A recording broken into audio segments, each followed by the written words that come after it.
À toi la gloire, l'élévation, la louange au siècle des siècles, dans le puissant et précieux nom de Jésus. Amen. Alléluia. Alléluia. Gloire à Dieu.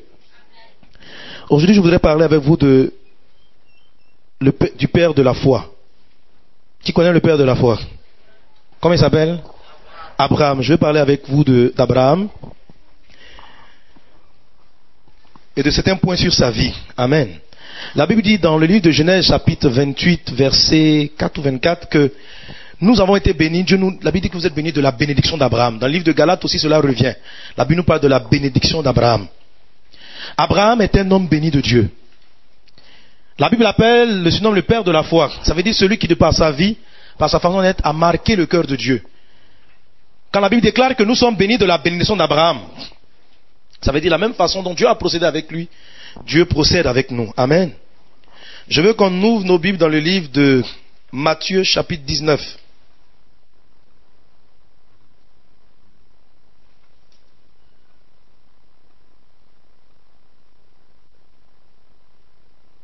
À partir du verset 27. Il est dit là, Pierre prenant la parole lui dit, voici nous avons tout quitté et nous t'avons suivi, quand sera-t-il pour nous? Jésus leur répondit, je vous le dis en vérité, quand le Fils de l'homme, au renouvellement de toutes choses, sera assis sur le trône de sa gloire, vous qui m'avez suivi, vous serez de même assis sur 12 trônes et vous jugerez les 12 tribus d'Israël. Et quiconque aura quitté, à cause de mon nom, ses frères ou ses sœurs, ou son père, ou sa mère, ou sa femme, ou ses enfants, ou ses terres, ou ses maisons, recevra le centuple et héritera la vie éternelle.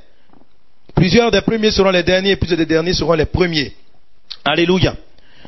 Certains autres passages parallèles de ce verset disent, recevront au centuple cela sur la terre, avec des persécutions, amen, et en plus de la vie éternelle.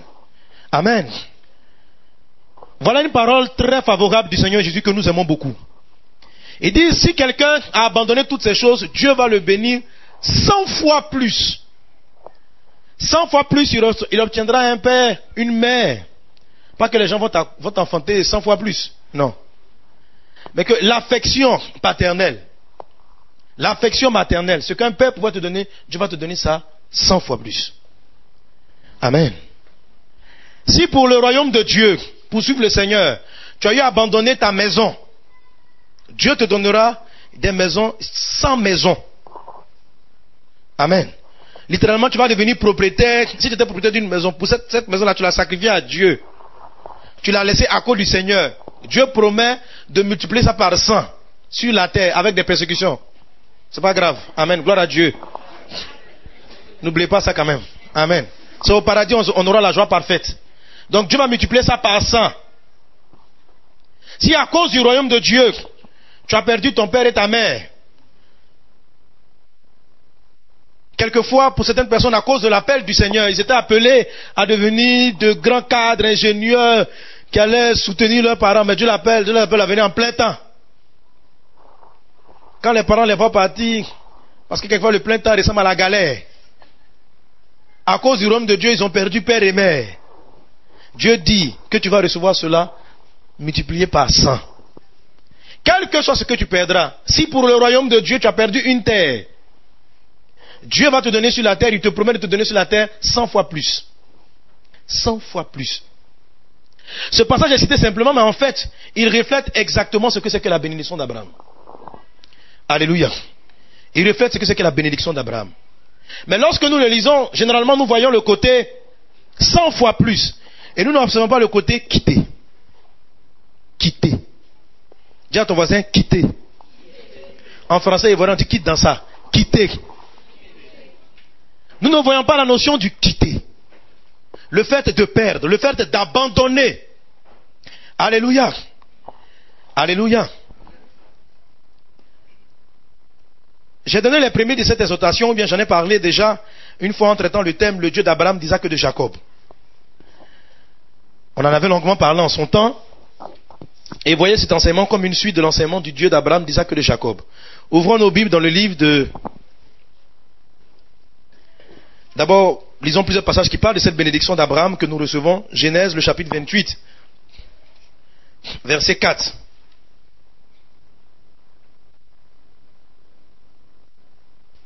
Il est dit, je commence au verset 3, que le Dieu Tout-Puissant te bénisse, te rende fécond et te multiplie, afin que tu deviennes une multitude de peuples. Qu'il te donne la bénédiction d'Abraham à toi et à ta postérité, avec toi, afin que tu possèdes le pays où tu habites comme étranger et qu'il a donné à Abraham. Donc le verset 4, qu'il te donne la bénédiction d'Abraham. Galates chapitre 3, verset 14. Galates chapitre 3, verset 14.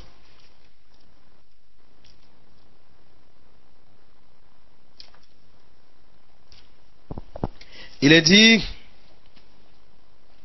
afin que la bénédiction d'Abraham eût pour les païens son accomplissement en Jésus-Christ et que nous reçussions par la foi l'Esprit qui avait été promis.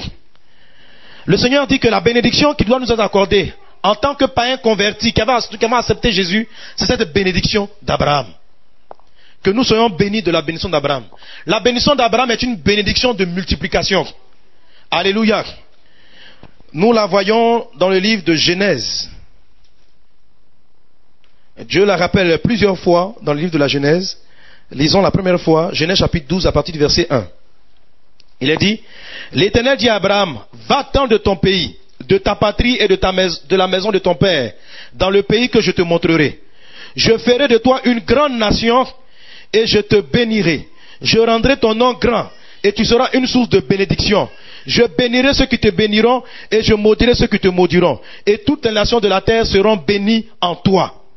Amen. Dans plusieurs autres passages du livre de Genèse, Dieu rappelle la bénédiction d'Abraham. Il dit, Abraham, je te rendrai fécond à l'infini. Il va même jusqu'à lui dire, regarde les étoiles du ciel. Est-ce que tu arrives à les compter? Abraham dit non. Il dit, il en sera de même pour ta descendance. Il va même jusqu'à dire à Abraham, regarde le sable du sol, de la terre. Est-ce que tu arrives à le compter? Abraham dit non. Il dit, il en sera de même de ta descendance. De même qu'on ne peut pas arriver à compter le sable, de même on arrivera à compter ta descendance. Alléluia. Alléluia. J'ai souvent prêché la parole de Dieu ici en disant que lorsque Dieu dit d'être fécond, de nous multiplier, il ne s'agit pas simplement d'avoir des enfants physiques. Mais tout ce qui va sortir de vous est un enfant. Est-ce un ministère? Est-ce un projet économique? Quelle que soit la chose, c'est quelque chose que vous engendrez, qui sort de vos tripes, qui sort de votre travail, quelque chose qui sort de vous. Est-ce une entreprise? C'est votre enfant. Lorsqu'elle sort de vous, lorsqu'elle a son commencement en vous, c'est un enfant que vous engendrez. Amen. Alléluia. Alors lorsque le Seigneur dit d'être fécond, c'est que vous devez produire des choses. Produire non seulement des enfants physiques. Parce que si vous connaissez bien la descendance d'Abraham, la Bible parle de deux descendances, même de plusieurs. Il y a la descendance qui est venue en celle d'Ismaël, qui est aussi une descendance innombrable. Et il y a cette descendance-là, qui est celle de la promesse, qui est venue par Isaac. Et il y a cette descendance-là, qui même dans Isaac, est venue par Jésus, et qui parle de tous les enfants de Dieu. C'est pourquoi Dieu dit, tu auras une multitude d'enfants, qu'on ne pourra pas compter. Alléluia. Alléluia. Ce n'est pas seulement les enfants qu'il a directement enfantés. Nous ne sommes pas, sur le plan naturel, enfants d'Abraham. Mais nous sommes enfants d'Abraham sur le plan spirituel. Jésus pouvait dire aux Juifs, il dit, si vous étiez vraiment fils d'Abraham, vous reconnaîtrez que je viens de Dieu. Voilà ce que c'est que la bénédiction d'Abraham. La bénédiction d'Abraham, c'est que Dieu veut que tu sois fécond. La bénédiction d'Abraham, c'est que Dieu veut que tu produises. C'est que les choses soient autour de toi, que tu les aies et qu'elles soient multipliées par 100. Alléluia. Pourquoi? Afin que son règne vienne. Afin que son règne vienne. Nous voulons que la volonté de Dieu s'accomplisse ici-bas, dans tous les domaines. Amen. Alléluia. Je l'ai souvent dit, c'est pas simplement, on n'est pas simplement en train de faire l'œuvre de Dieu, de recevoir la bénédiction de Dieu en ouvrant des églises et des assemblées. C'est une grâce de Dieu, c'est une bénédiction de Dieu. Mais vous êtes aussi bénis, vous sentez la main de Dieu. Quand par exemple, tu sens dans ton cœur, par exemple, je prends l'exemple de la couture. Et que tu saches coudre. Et que parce que tu t'attaches au Seigneur, Dieu te rend fécond dans la couture. Au point de créer des modèles qu'on n'a jamais créés. Pas des modèles indécents, s'il vous plaît. Amen. Il faut faire attention. Parce que le diable aussi, il multiplie les trucs. Il est très dangereux.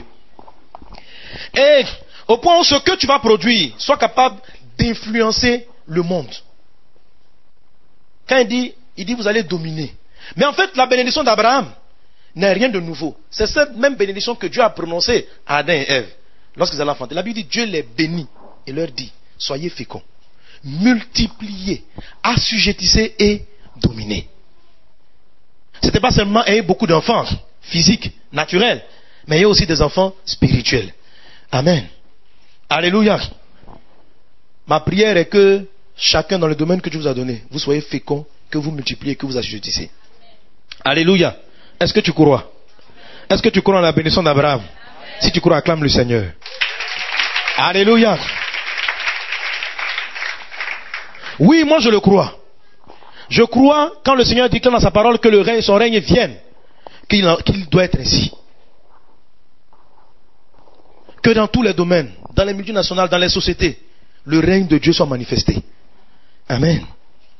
Par notre témoignage, par notre façon de vivre, par notre comportement. Et c'est quelque chose que je dis tout le temps. Et je le crois sur vos vies. Et je sais qu'en vous, Dieu a déposé des choses extraordinaires. Et je sais que vous devez voir cela manifester. Amen. Mais, l'histoire d'Abraham, pour qu'Abraham connaisse cette bénédiction, n'est pas arrivée si facilement. Il est passé par un certain type d'épreuve. Et certaines choses que Dieu lui avait demandées. Une chose qui revient dans l'enseignement sur la bénédiction, c'est le mot quitter. Lorsque Dieu allait parler de multiplier la bénédiction par 100 aux apôtres, aux disciples, il a dit d'abord, celui qui a quitté. Dis à ton voisin, quitter. Quand vous ne quittez pas, tant que vous n'allez pas quitter, tant que tu ne vas pas quitter ton père, ta mère, ta patrie, tu ne peux pas rentrer dans le processus de la bénédiction multipliée par 100. La bénédiction multipliée par 100 est conditionnée par un quitter. Alléluia. Et je constate aujourd'hui que beaucoup de gens n'entrent pas dans leur promesse parce qu'ils n'ont pas encore quitté. La promesse de Dieu ne se réalise pas dans leur vie parce que depuis là, ils ne veulent pas quitter. Ils sont attachés à leur passé et il y a beaucoup de choses qui détiennent leur vie. Ils attendent les promesses mais ils ne veulent pas quitter. Ils prononcent sur leur vie, je suis béni de la bénédiction d'Abraham. Je suis béni au nom de Jésus. J'entre, je saisis mes promesses, je saisis, je ressaisis, je saisis. Mais ils n'ont pas quitté. Jésus prononce bien cette phrase, celui qui va quitter son père, ou sa mère, ou sa patrie, ou ses frères et ses sœurs, qui va les quitter, dis-moi quitter. Dis à ton voisin, dis quitte dans ça. C'est qui te retient là, il faut quitter. Non, il faut cliquer sur quitter. Il faut cliquer. Clique sur quitter. Alléluia. Frère. Et ce dernier temps, tu m'as beaucoup parlé sur la vie d'Abraham. Je regardais, je dis, mais Seigneur, vous allez comprendre l'histoire d'Abraham. Combien de fois sa bénédiction, la promesse a tardé parce qu'il ne quittait pas. Abraham a quitté sans même quitter, plusieurs fois. Parce qu'on quitte sans quitter. Il y en a, on quitte mais sans quitter. On va voir comment Abraham a quitté sans quitter. Alléluia. Et lorsqu'Abraham a totalement quitté, c'est là la promesse a commencé à se manifester. Mais avant qu'il n'ait entièrement quitté, il avait des problèmes. Les choses ne se passaient pas comme prévu. Lisons toujours le même livre de Genèse, chapitre 11, verset 31. Il est dit, Térak prit Abraham son fils et Lot fils d'Aran, fils de son fils, et Saraï sa belle-fille, femme d'Abraham, son fils. Ils sortirent ensemble d'Ur en Chaldée. Parenthèse, je vais préciser que Ur en Chaldée, peut-être même c'est marqué dans certaines versions, c'est ce qu'on appelle la Mésopotamie. Ok. Pour aller au pays de Canaan. Ils vinrent jusqu'à Charan et ils y habitèrent. Les jours de Térak furent de 205 ans. Et Térak mourut à Charan. Certaines versions disent Haran. Donc la Bible dit que Abraham et sa famille, et ses frères, et ses sœurs habitaient en Mésopotamie, en Chaldée. Et là, ils ont quitté la Chaldée pour aller à Canaan. Notez bien que Canaan, c'est la terre promise. Car quand Israël... c'est de cette terre-là dont Dieu parlait à Abraham. Arrivé à Canaan. Et lorsqu'ils ont commencé donc à faire le premier quitté avec son père, ils sont arrivés à Charan et là ils se sont arrêtés. Ils ont dû rester pendant de longues années dans cet endroit jusqu'à ce que le père d'Abraham, Térak, meure. Et là encore, maintenant on arrive à Genèse chapitre 12 verset 1. Dieu va parler encore une fois de plus à Abraham. Il dit, l'Éternel dit, va-t'en de ton pays, de ta patrie, de ta maison, de ton père, dans le pays que je te montrerai. La Bible nous dit, lisons, ouvrons nos Bibles dans le livre de Actes chapitre 7. Actes chapitre 7. La première fois quand on allait en Genèse chapitre 11 verset 31, il est dit que c'est le papa qui a pris ses enfants pour partir, n'est-ce pas? Mais en vérité, si vous lisez bien la Bible, vous allez vous rendre compte que ils sont partis premièrement sous une révélation de Dieu. C'est Dieu qui avait parlé à Abraham. Et je ne comprenais pas pourquoi, au lieu de dire, Abraham s'est levé avec son père pour aller à Canaan et il s'arrêta à Charan, Dieu disait, Térak s'est levé. Il a pris Abraham. Térak a pris Abraham. Non pas Abraham qui a dit, papa, suis-moi. Pourtant, lisez avec moi Actes chapitre 7. Voilà ce qu'il est dit. Actes, le chapitre 7.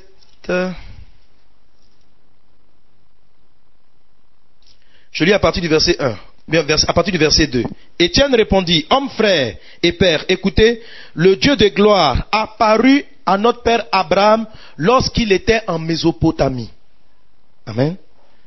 Ce n'est pas parce que la Genèse 12.1, lorsqu'on lit Genèse 12.1, Dieu lui parle quand il était à Charan, pas en Mésopotamie. Mais l'homme de Dieu nous révèle en fait dans la parole du Seigneur que Dieu lui était déjà apparu lorsqu'il habitait en Chaldée, en Mésopotamie. Dieu lui était déjà apparu. Avant, le verset dit, avant qu'il s'établit à Charan. Et il lui dit, quitte ton pays et ta famille et va dans le pays que je te montrerai. Il sortit alors du pays des Chaldéens et s'établit à Charan. De là, après la mort de son père, Dieu le fit passer dans ce pays que vous habitez maintenant, c'est-à-dire le pays de la promesse. Amen. Donc ce passage nous montre que Dieu a parlé 2 fois à Abraham. La première fois lorsqu'il était en Mésopotamie, Dieu lui a dit la même chose qu'il lui a répété en Genèse 12.1. Le verset dit, Dieu lui a apparu avant qu'il n'arrive à Charan. Dieu lui dit, quitte ton pays, la même chose, quitte ta famille, va dans le pays que je te montrerai. Alléluia. Et Abraham va obéir. Il va obéir. Mais il était tellement attaché à son papa qu'il n'a pas compris que le verset disait quitte ta famille. Il n'a pas quitté la famille. Donc qu'est-ce qu'il a fait? Il a quitté seulement son pays. Et parce qu'il a simplement quitté son pays, il n'a pas eu la force d'arriver jusqu'à Canaan, il s'est arrêté à Charan. Et qu'est-ce qui a marqué le nouvel appel de Dieu? C'est lorsque son père est mort. La Bible dit que Abraham a quitté Charan à l'âge de 75 ans. On ne sait pas exactement à quel âge il a dû lui partir. Mais s'il est mentionné que Térak l'a pris, c'est qu'il devait être encore assez jeune. Et le verset ne dit pas qu'ils sont passés à Charan. On parle d'établissement. Ils se sont établis. Il a perdu d'énormes années, dont nous ne pouvons nombrer. Mais quand il a quitté Charan, la Bible déclare qu'il avait 75 ans. Amen. Sinon, la parole de Dieu, la prophétie devait commencer à s'accomplir beaucoup plus tôt. Pas à l'âge de 75 ans. Mais il est parti avec Térak. Et tellement il est parti avec Térak, on ne dit même pas qu'il est parti avec Térak, on dit c'est Térak qui est parti avec lui. Ça dit tellement il voulait partir avec son papa. C'est son papa même qui est venu. La Bible dit Térak les a pris. Et ils sont partis s'arrêter à Charan. Ils se sont établis. Alléluia. Oh, Dieu lui avait dit, quitte ta famille, quitte ta patrie. Il obéit à la première partie. C'est quoi quitte ta patrie? Quitte ta famille, pardon. Premier, quitte ta famille. Pardon, je dis quitte ta famille. Quitte ton pays. Quitte ton pays. Beaucoup parmi nous, dans cette église, ont quitté déjà leur pays d'origine. Mais il faut vraiment quitter. Ont quitté leur pays d'origine. Vous quittez votre pays d'origine en acceptant Jésus. Comme votre Seigneur le Sauveur. Ça veut dire que vous n'êtes plus d'ici, vous n'êtes plus du monde. Notre pays d'origine, c'est la terre. Dieu dit, quitte la terre. Abandonne les choses du monde et viens à moi. Alléluia. Alléluia. Abandonne les plaisirs du monde. Abandonne la joie du monde. Abandonne le péché, l'impudicité, le mensonge, l'idolâtrie. C'est qui est la vie des gens de ce monde. Laisse ça tomber. Quitte ces choses. Et viens, va dans un endroit que je te montrerai. Parce que je suis ton Dieu, je vais te bénir. Amen. Mais quand Dieu a parlé à certaines personnes, ceux qui se sont levés, qui ont obéi à la voix de Dieu pour donner leur vie à Jésus, ont commencé à faire la marche, mais ils sont partis avec Térak. Ils sont partis avec Térak, leur papa. Qui est ton papa? Le père, Térak, le père, on peut polémiquer beaucoup là-dessus, on peut dire beaucoup de choses là-dessus. Vous savez, un père c'est quoi? C'est qui? Ça veut dire Abraham, il a quitté son pays. Mais il n'a pas quitté Térak. Térak, c'est quoi pour vous? Térak, c'est quoi? Comment? Un lien de sang, l'autorité, une assurance, un modèle. Non. Térak, c'est le papa. C'est le papa. Térak, c'est le papa. Le papa, c'est ton héritage. En fait, d'où tu tires ta vie. D'où tu es venu. Ce qui t'a engendré. Ce qui a fait de toi ce que tu es. Tes origines. Amen. Bon, je vais revenir sur Térak. Parce que quand on lit le commandement de Dieu, il faut aller pas à pas. Genèse chapitre 12, verset 1. Il dit, quitte ton pays, on va aller pas à pas.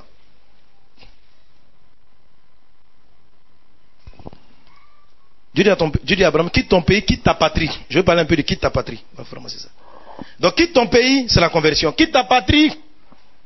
Moi, tu m'as parlé là-dessus, il dit de quitter ma patrie. Vous savez, en tant qu'enfant de Dieu, beaucoup parmi nous, on n'a pas encore quitté notre patrie. Qu'ici, qui est la Côte d'Ivoire. On n'a pas quitté. Une fois, le Seigneur me disait ça, mais j'ai compris, j'ai pas quitté. Ça veut dire, on a encore, tu peux pas rater dans la promesse de Dieu si tu es trop rattaché à tes origines. Je ne dis pas de ne pas prier pour son pays. Mais, l'attachement. Vous voyez comment même les chrétiens même étaient malades quand la Côte d'Ivoire a perdu le match. Vous savez, tout ça, ça montrait qu'on était attaché à notre patrie. Ça veut dire, on dit qu'on est du ciel. Mais frère, on aime notre patrie. C'est-à-dire, on est attaché à la patrie. Dieu dit, quitte ta patrie.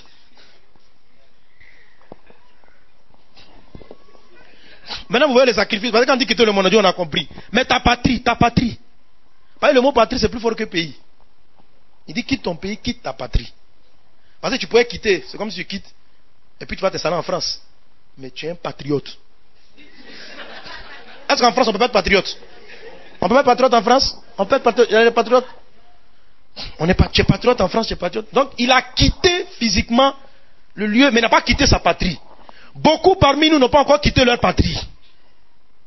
Pour entrer pleinement dans la patrie céleste, sentir que ma patrie, c'est le ciel. Actuellement, là, notre pays, c'est le ciel pour ceux qui sont convertis, mais pas notre patrie. Le ciel n'est pas ta patrie, c'est ton pays où tu t'en vas. Où tu te sens, mais ce n'est pas encore ta patrie. Ta patrie, c'est la Côte d'Ivoire. Quitte ta patrie. Bon, il y en a qui ne sont pas ivoiriens, je vois des Camerounais devant moi. Quitte, vous êtes patriote du Cameroun ou quoi? On a eu son Camerounais. Vous êtes patriote ivoirien ou patriote? Quand on a joué le match là, vous êtes supporté qui? Le Cameroun ou la Côte d'Ivoire? Vous êtes supporté le Cameroun depuis tant d'années que vous avez fait Abidjan ici. C'est pas bien ça. Mais vous, on vous a adopté en Côte d'Ivoire si vous supportez le Cameroun. C'est pas bien. Alléluia. Quitte ta patrie. Je dis, Dieu me dit ça. Il dit, tu es trop rattaché à ta patrie. Nous ne pouvons pas être une bénédiction pour notre patrie si nous ne quittons pas la patrie. C'est-à-dire pour nous sentir des gens du ciel. Dans notre attitude. Pour défendre notre royaume, notre patrie. Nous défendons plus notre patrie terrestre que notre patrie céleste, celle à laquelle nous sommes appelés.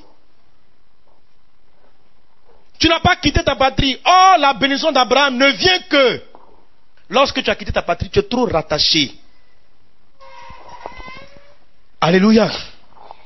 Alléluia. Dis à ton voisin, quitte ta patrie. Et nous sommes tellement rattachés à notre patrie que nous ne voyons même pas, nous n'arrivons même pas à voir les intérêts de Dieu dans la nation de la Côte d'Ivoire. Parce que nous raisonnons comme d'abord des Ivoiriens qui prient Dieu. Mais pas comme des fils du royaume, ambassadeurs en Côte d'Ivoire. Vous comprenez, non? Voilà. Nous sommes des Ivoiriens ambassadeurs au royaume du ciel. Donc nous sommes installés dans le royaume du ciel, mais nous sommes les ambassadeurs de la Côte d'Ivoire. Pour défendre les intérêts de notre patrie auprès du royaume. Notre patrie est en train de brûler, Seigneur. Notre patrie, la guerre dans notre patrie, Père. Que dis-tu? Des ambassadeurs. Pour influencer un pays plus puissant, pour qu'ils viennent intervenir dans notre patrie, pour faire arrêter la guerre. Voilà comment nous prions, vrai ou faux? Donc en réalité, nous ne sommes pas les ambassadeurs du royaume de Dieu. Nous sommes les ambassadeurs de la Côte d'Ivoire au ciel. Si tu es d'accord avec moi, acclame le Seigneur. Alléluia. Vous mettez là-bas d'accord. Si tu es d'accord, acclame. Ambassadeur de la Côte d'Ivoire auprès du royaume des cieux. Pour défendre les intérêts de notre pays. Seigneur, nous souffrons dans ce pays. Envoie-nous une aide. Car il y a la famine, car il y a la guerre. Ne laisse pas les gens mourir. Ton pays est tellement puissant. Mais nous habitons dans ce pays. Nous avons quitté notre pays, la Côte d'Ivoire, pour être fils de Dieu. Nous avons quitté notre pays, mais non pas quitté notre patrie. Or, tu ne peux pas voir la bénédiction d'Abraham si tu ne quittes pas ta patrie. Celui qui n'est pas prêt à perdre ses terres n'aura pas les terres au centuple. Si tu ne quittes pas ta terre, tu n'auras pas ça multiplié par 100. Quand on dit ça, ça fait mal. Parce qu'on imagine, une fois, un jour, on veille, au début de la crise, on veille ici en Côte d'Ivoire. Dieu nous a montré, Dieu dit, bon, abandonner la Côte d'Ivoire, laisser ce pays-là, c'est bon. On dit, non, on prie pour qu'il n'y ait plus la guerre s'arrête. Dieu dit, on a prié pour le pays, cette nuit, Dieu nous a parlé. Dieu dit, renoncer à la Côte d'Ivoire, renoncer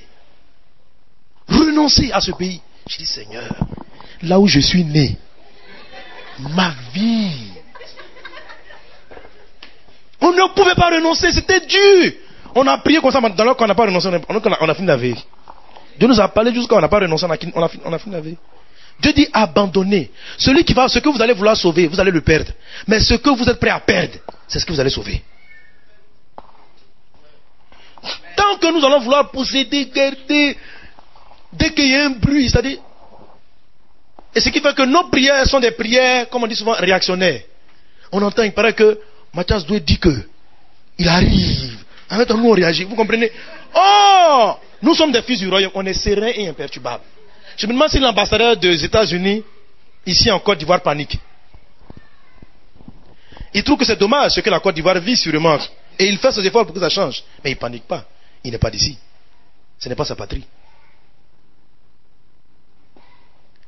Alléluia.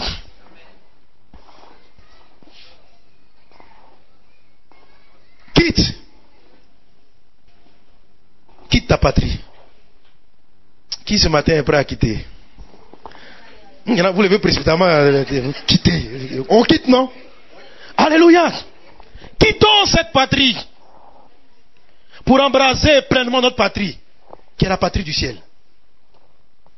Nous sommes les fils du royaume et c'est là notre patrie. Tant que nos cœurs seront rattachés de manière émotionnelle et charnelle à cette nation, nous ne pourrons pas l'aider.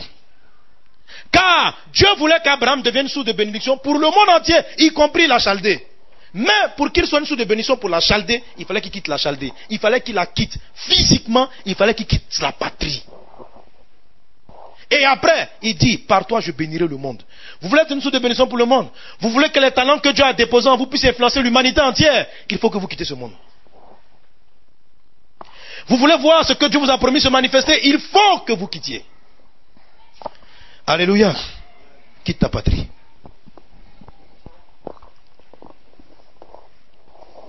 Et nous pouvons encore dire beaucoup de choses. Vous savez que c'est là qu'Abraham s'est converti.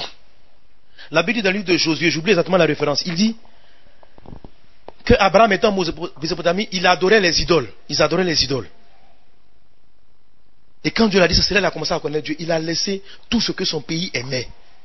Et quitter sa patrie, c'est aussi ça, l'attachement des choses. Quand il dit ça, c'est difficile, mais l'attachement au truc de la terre, le sport, ballon, et tous ces trucs-là que nous aimons, laissez ça, laissez ça. C'est à cause des chrétiens qui ont pris la main que la Côte d'Ivoire a perdu. C'est trop chaud, on ne comprend pas le problème. Vous êtes ambassadeur de qui, où ça? Les païens, eux, ils ont le droit de prier, laissez-les, ils vont faire. Mais nous, qui devons être dans nos promesses, laissons ça. Si la Côte d'Ivoire gagne, qui vont mondial, on va crier un peu, mais maintenant maîtrisons-nous, frère. Moi, je dis ça, moi-même, j'étais chaud leader. Il y a 2 ou 3 nuits, Dieu m'a attrapé au carrefour. Il dit, mais toi, tu es de quelle patrie là? Allez, parle-moi. Toute la nuit, il m'a parlé, j'ai pas dormi la nuit là. J'ai dit, l'affaire est compliquée, cet esprit. Je pensais que j'avais quitté. Mais je me rends compte que je n'avais pas encore quitté.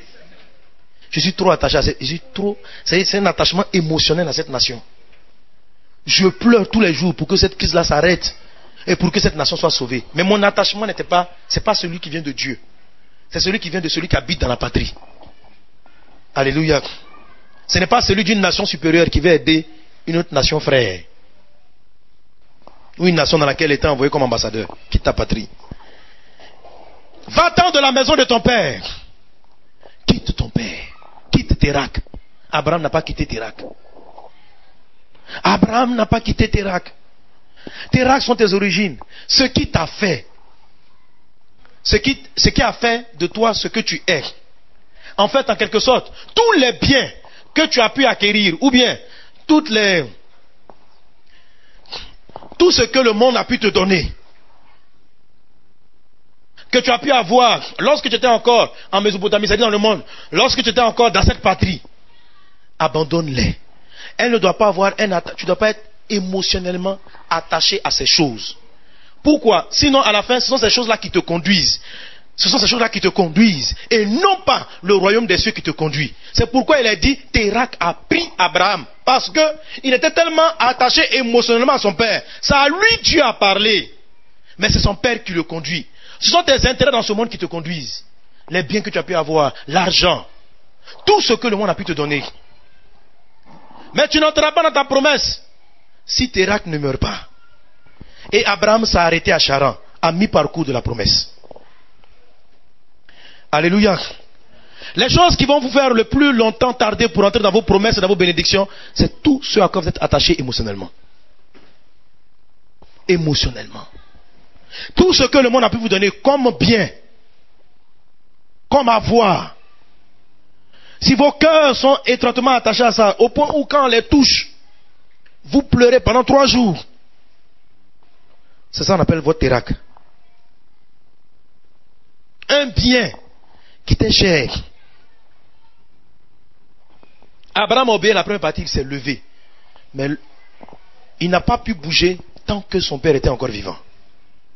Pour aller, la Bible dit très clairement en Genèse qu'ils se sont levés pour aller à Canaan. Mais arrivés à Charan, ils se sont arrêtés. Pourquoi? Parce que Térak était là. Quitte Térak. Quel est ton Térak? Qui est ton Térak?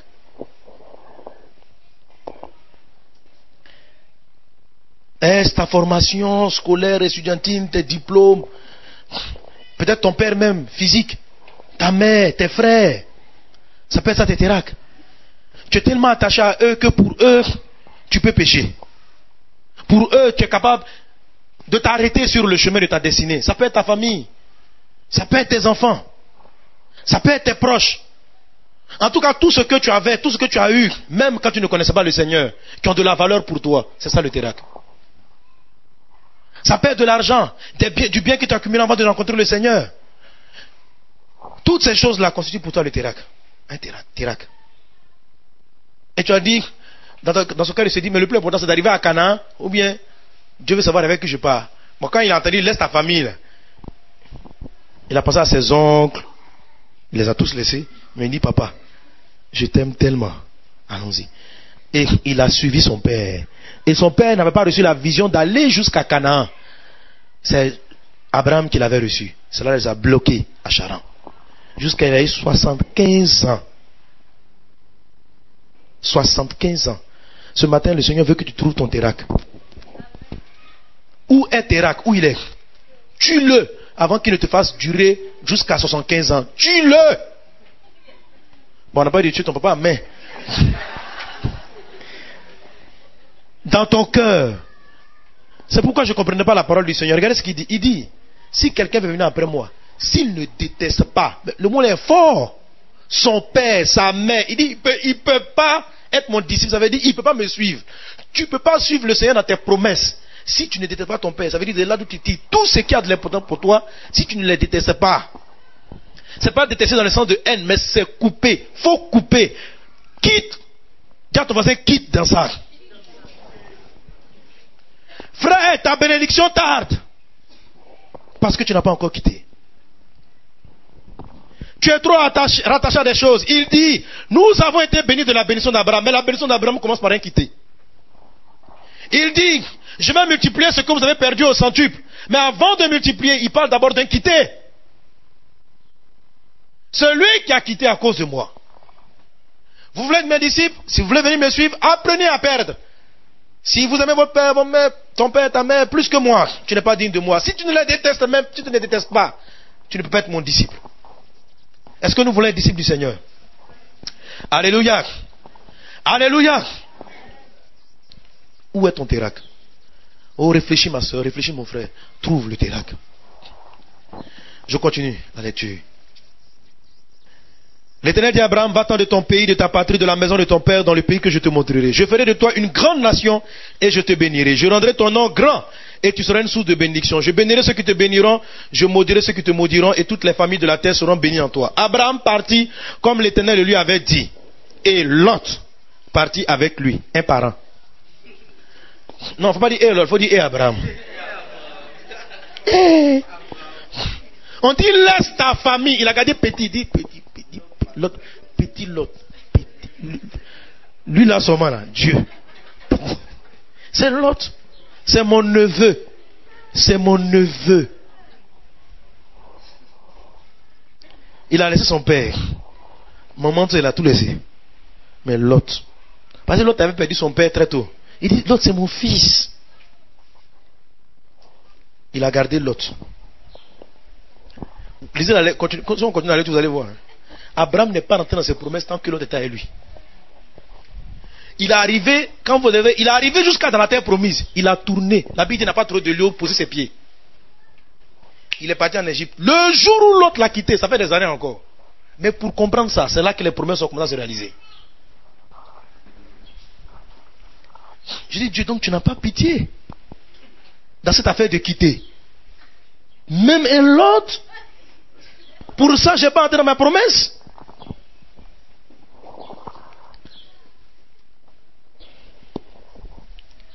Alléluia.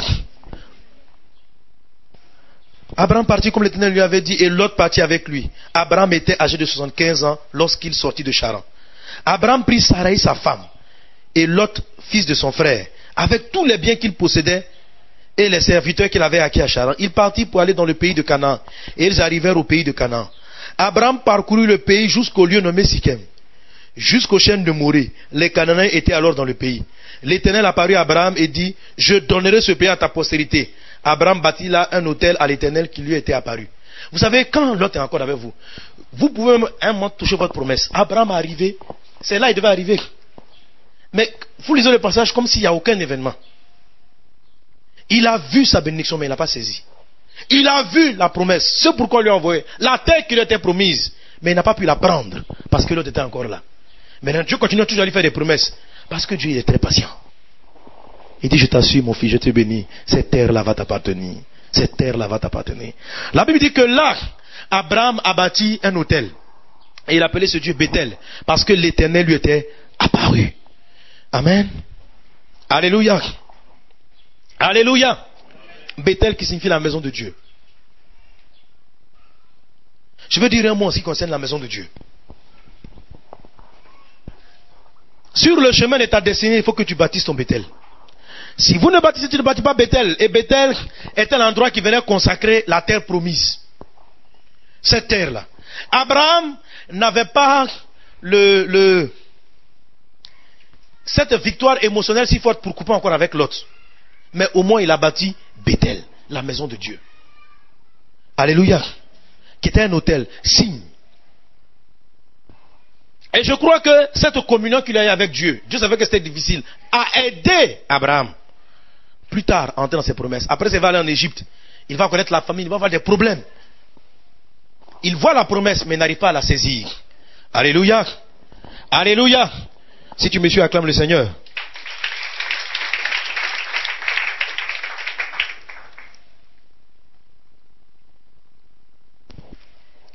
Arrivé à Bethel, donc, il va bâtir la maison de Dieu. Qu'est-ce que c'est que la maison de Dieu? Jésus a dit dans sa parole, ma maison sera appelée maison de prière.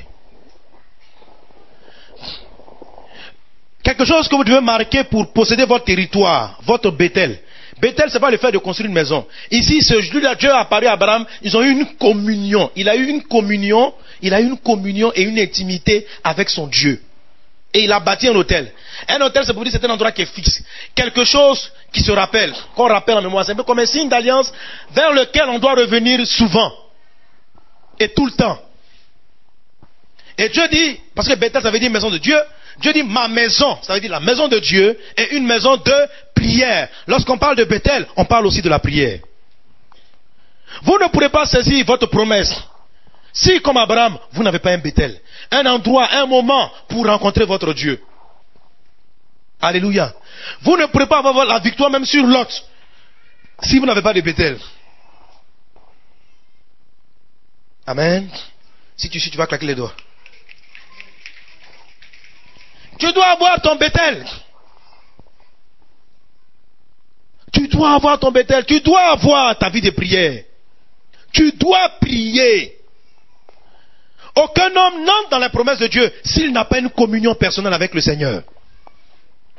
Tu dois avoir une communion avec Dieu, avoir des temps dans la présence de Dieu, avoir des temps d'intimité avec le Seigneur, avoir des temps de rencontre avec Dieu, prier. Alléluia. Prier. Il faut prier. Jésus-Christ a prié pour entrer dans cette promesse. Vous savez, si vous voyez la vie de Christ, il n'y a pas eu trop de combats. Quand il a reçu son appel, il n'a pas à lutter contre Térac, tout ça là. Il savait, le jour où sa maman est venue le voir, il dit ma volonté. Hein? Il dit, je fais la volonté de mon Père. Un jour, ses parents l'avaient dévancé. Il est resté à Jérusalem pour discuter avec les scribes. Il aimait la parole du Seigneur. Et quand sa mère est venue le chercher, il a dit, mon frère, ma soeur, c'est ceux qui écoutent la parole de Dieu et qui la mettent en pratique. Ça veut dire, pour Jésus, très tôt, il avait compris qu'il fallait quitter. Il avait quitté Marie. Il avait quitté Joseph. Malgré qu'il avait enfanté. David, Josie les avait quittés. Pas qu'il ne partait pas les voir, qu'il ne les honorait pas. Mais il les avait quittés. Dans son cœur, il les avait quittés pour faire l'œuvre de Dieu. Amen. Alléluia. Et Jésus a eu facilement la victoire, vous voyez, dans sa vie de prière.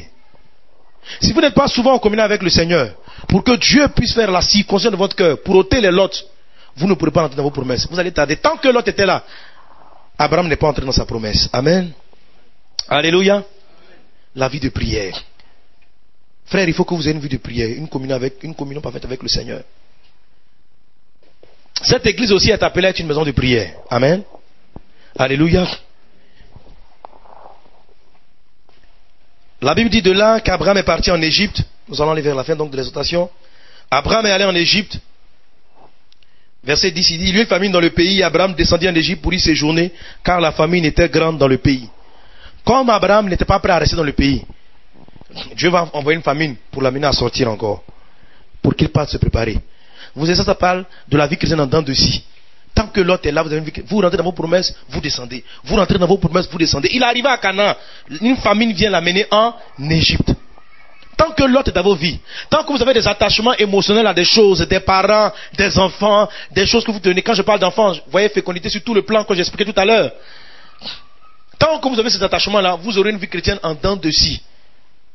Si vous êtes attaché à la façon dont les gens vous parlent, si vous êtes attaché à la façon dont les gens vous considèrent, quand les gens vont vous vexer, votre vie spirituelle va baisser. Si vous aimez encore l'argent, quand l'argent va manquer dans votre poche, si l'argent c'est votre lot ou votre Irak, quand l'argent manquera dans votre poche, votre vie de communion avec le Seigneur va baisser. Votre vie dépend des choses que vous croyez avant. Ça peut être le bien, ça peut être l'argent. Tant que ces choses sont dans vos vies, vous aurez une vie en dents de scie. Vous allez un moment rentrer dans la promesse. Je t'ai dit que tu vas être une femme de prière. Tu arrives dedans, il y a une famine qui vient, tu descends en Égypte encore. Et ainsi de suite, tu feras constamment des va-et-vient. Je saute, nous partons chapitre 13, verset 1. Abraham remonta d'Égypte vers le midi, lui, sa femme et tout ce qui lui appartenait, et Lot avec lui. Abraham était très riche en troupeaux et en argent. Il dirigea ses marches du midi jusqu'à Bethel, jusqu'au lieu où était la tente au commencement entre Bethel et Haï, au lieu où était l'autel qu'il avait fait précédemment, et là Abraham invoqua le nom de l'Éternel. Amen. On voit qu'est-ce qu'Abraham a fait lorsqu'il est arrivé en Égypte. Qu'est-ce qui s'est passé? La famille l'avait trouvé lorsqu'il était à Bethel. Il a quitté la prière, il a abandonné la maison de Dieu. Il a laissé, c'est lorsqu'il a quitté sa première démarche vers Bethel, il est dit, verset 8. Il se transporta de là vers la montagne à l'orient de Bethel. Et il dressa ses tentes, ayant Bethel à l'occident et Haï à l'orient. Il bâtit encore là un autel à l'Éternel, et il invoqua le nom de l'Éternel. Abraham continua ses marches en s'avançant vers le midi. Il eut famine. Ayant quitté Bethel, il continue à prier, mais il a commencé à dégringoler. Jusqu'à arriver en Égypte, la famille l'a pris, il est parti en Égypte. Quand il va revenir d'Égypte, on dit Abraham remonta d'Égypte, il est reparti à Bethel dans la prière, la maison de Dieu. Au lieu où était l'autel, et qu'il avait fait précédemment, 13:4. Et là, Abraham invoqua le nom de l'Éternel. Et voilà ce qui va se passer. À force de prier, de persévérer dans la prière avec Dieu. L'autre qui voyageait avec Abraham avait aussi des brebis, des bœufs et des tentes. Et la contrée était insuffisante pour qu'ils demeurassent ensemble, car le bien était si considérable qu'ils ne pouvaient demeurer ensemble. Il y eut querelle entre les bergers des troupeaux d'Abraham et les bergers des troupeaux de Lot. Les Cananéens et les Phérésiens habitaient alors dans le pays. Abraham dit à Lot, qu'il n'y ait point, je te prie, de dispute entre moi et toi, ni entre mes bergers et tes bergers, car nous sommes frères. Tout le pays n'est-il pas devant toi? Sépare-toi donc de moi. Si tu vas à gauche, j'irai à droite. Si tu vas à droite, j'irai à gauche. Lot leva les yeux et vit toute la plaine du Jourdain qui était entièrement arrosée, avant que l'Éternel eût détruit Sodome et Gomorrhe. C'était jusqu'à Tsoar, comme un jardin de l'Éternel, comme le pays d'Égypte. Je vais au verset 14. Il a dit, l'Éternel dit à Abraham, après que Lot se fut séparé de lui, lève les yeux, et du lieu où tu es, regarde vers le nord et vers le midi, vers l'orient et l'occident, car tout le pays que tu vois, je le donnerai à ta postérité pour toujours. Ainsi de suite, ainsi de suite. Amen. Alléluia. Après que Lot fut parti, tu vas renouveler la promesse, et Abraham va entrer dans la deuxième phase de son ministère. Il va donc avoir la terre, et maintenant il va commencer dans le processus maintenant pour commencer à engendrer sa descendance. Alléluia. Alléluia. Mais notez ce retour constant à Bethel, qui est l'importance de la prière. Qu'est-ce qui s'est passé lorsque Abraham a prié? Lorsqu'il a prié, lorsqu'il est resté en communion avec Dieu, Dieu même va faire la circoncision. Dieu même va faire que Lot va plus s'entendre avec Abraham au travers de leurs serviteurs. Dieu a créé une circonstance pour le séparer du dernier élément de sa famille qu'il devait quitter pour entrer dans sa bénédiction. Amen. La Bible dit que dès que Lot est parti, Dieu va lui parler. Je ne sais pas qui est ton Lot, ou qui est ton Térac, ou quelle est encore ta patrie, ou si même encore tu as déjà quitté ton pays. Mais que le Seigneur te parle au travers de cette exhortation. Reçois-la et que ta vie soit transformée. Je t'assure, Dieu fait de grandes choses avec toi. Mais il ne le fera pas si dans la vie tu ne renonces pas aux choses qui te tiennent le plus à cœur. Aux choses que tu aimes, aux choses auxquelles tu es attaché. Tu vas les perdre. Tu dois les perdre. Si tu ne les perds pas, elles vont te faire repartir en Égypte. Mais, qu'est-ce qu'Abraham avait de plus? Abraham était persévérant. Même quand il est parti en Égypte, il a compris qu'il devait revenir là où il avait rencontré Dieu. Et il est revenu à Bethel. Ce qui va vous aider si l'autre encore dans vos vies, ce n'est pas de vous décourager. C'est à cause de l'autre que vous avez une vie en Russie. C'est à cause de l'autre que les problèmes ne s'arrêtent pas. C'est à cause de l'autre. Il faut que l'autre parte. Mais tu n'arrives pas à t'en séparer parce que tu l'aimes trop. Alléluia. Alléluia. Alors reste en communion avec Dieu constamment pour qu'il crée lui-même la division.